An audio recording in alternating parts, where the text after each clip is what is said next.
High hello welcome back to my channel. सकाळचा alarm वाजल्यापासून रात्री सर्वजण झोपेपर्यंत घराचं घड्याळ कोणामुळे चालत असतं तर ते फक्त तुमच्यामुळे. सर्वांचे नाश्ते, डबे, औषध, गोळ्या, बरंच काही. या सगळ्या धावपळीमध्ये एक व्यक्ती मात्र नेहमी मागेच राहते आणि ती म्हणजे तुम्ही स्वतः. आजचा व्हिडिओ खास त्या सर्व सुपरवुमनसाठीच आहे ज्यांचं वय 30-35च्या पुढे गेलेलं आहे.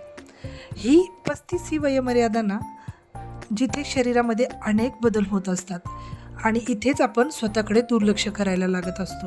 म्हणूनच आज आपण सोप्या अशा काही 5 टिप्स याबाबत आपण बोलणार आहोत, ज्या मी तुमच्या आरोग्याची काळजी घ्यायला शिकवतील.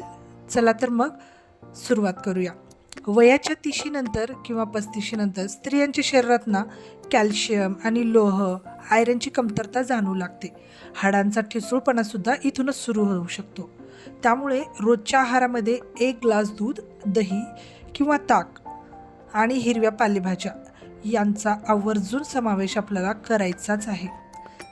रोज सकाळी ना उठल्याबरोबर आपण जेव्हा कोमट पाणी प्यायचं आहे, लिंबू पिळून, लिंबू नसेल तर साधं कोमट पाणी जरी पिलं तरी चालेल. याने आपल्याला पोट साफ व्हायला मदत होणार आहे. त्यानंतर ना रात्री झोपतानाच 5 ते 6 बदाम भिजत ठेवायचे आहेत आणि ते सकाळी हे पाणी पिल्याच्या नंतर अर्ध्या तासानंतर आपल्याला हे भिजलेले 5 ते 6 बदाम खायचेच आहेत. बदाम किंवा अक्रोड असेल तरी चालेल. याने आपल्या चेहऱ्यावर छान ग्लो येणार, आपले हाडं मजबूत होणार, याच्यातून आपल्याला भरपूर असं प्रोटीन भेटणार आहे. तर हे सगळं आपल्याला करायचंच आहे. स्वतःच्या ताटामध्ये आपण काय वाढून घेतले याकडे जरा आपल्याला लक्ष आता दिलंच पाहिजे, कारण तुम्ही हेल्दी तर घर हेल्दी. दुसरी टीप, पाणी पिण्याबद्दल. कामाच्या नादात आपण पाणी प्यायला विसरतो. तुम्ही पण विसरता का? मी सुद्धा आधी विसरायचे. अनेकदा आपल्याला डोकेदुखी, सततचा थकवा, चिडचिड हे सगळं ना होण्याचं मुख्य कारण काय असतं? डिहायड्रेशन. हे सुद्धा असू शकतं. वयाच्या 35 नंतर ना 35 ओलांडली की आपली त्वचा निस्तेज व्हायला लागेल. त्यामुळे आपली स्किन ग्लो करण्यासाठी आणि आपलं पचन सुधारण्यासाठी सुद्धा पाणी खूप गरजेचं आहे. भरपूर पाणी पिणं गरजेचं आहे.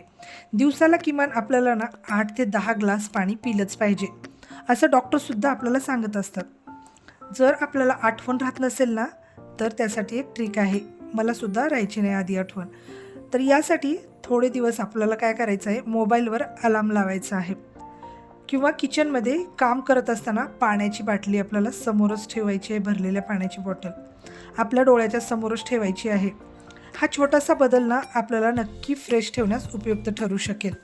आता व्यायाम. आता व्यायामासाठी ना आपल्याला जिमच लावली पाहिजे किंवा क्लासेस लावला पाहिजे, योगा क्लास, असं अजिबात नाही.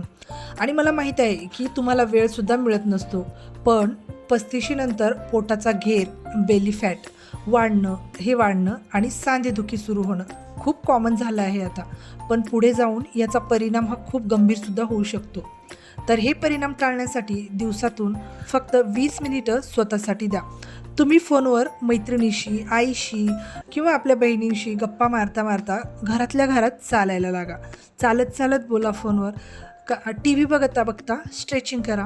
आपण टी व्ही बसून बघतो तेव्हा थोडंसं अधूनमधून ना स्ट्रेचिंग करायची किंवा सकाळी 5 ते 10 सूर्यनमस्कार घाला. लक्षात ठेवा, शरीर हलत राहिलं तर आजार पळून जातील. आता सर्वात महत्त्वाचं, आपली मेंटल हेल्थ आणि आपले चेकअप्स. घरच्या कटकटी, घरातील ताणतणाव यातून ना स्वतःसाठी 15 मिनिटांचा मी टाईम काढा. आवडते गाणे ऐका, वाचन करा किंवा शांत बसा. आपल्याला काय करायला आवडतं ते करायला ना दिवसातून थोडा टाईम काढून ते नक्कीच करा. तसेच 35 ओलांडल्यानंतर शरीरातील इंजिनची सर्व्हिसिंगसुद्धा गरजेची असते बरं का. वर्षातून एकदा फुल बॉडी चेकअप हे नक्की करायला पाहिजे. थायरॉईड, हिमोग्लोबिन आणि शुगरची या तपासण्या करणं खरंच आता खूप गरजेचं आहे. तर आजाराला घाबरू नका, त्याला वेळेतच ओळखा. तर मैत्रिणींनो, जर एखाद्या गाडीचं चाक पंक्चर झालं असेल तर ती गाडी पुढे जाणार आहे का? तर अजिबातच नाही. तर तुम्ही या घराचं मुख्य चाक आहात. तुम्ही ठणठणीत असाल तरच घर धावणार आहे. तर आजपासूनच स्वतःवर प्रेम करायला सुरुवात करूया.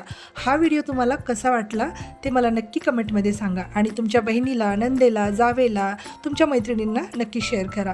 आवडल्यास लाईक करा आणि सबस्क्राईबसुद्धा करा. भेटू पुन्हा अशा छानशा व्हिडिओसोबत. तोपर्यंत काळजी घ्या आणि आनंदी राहा.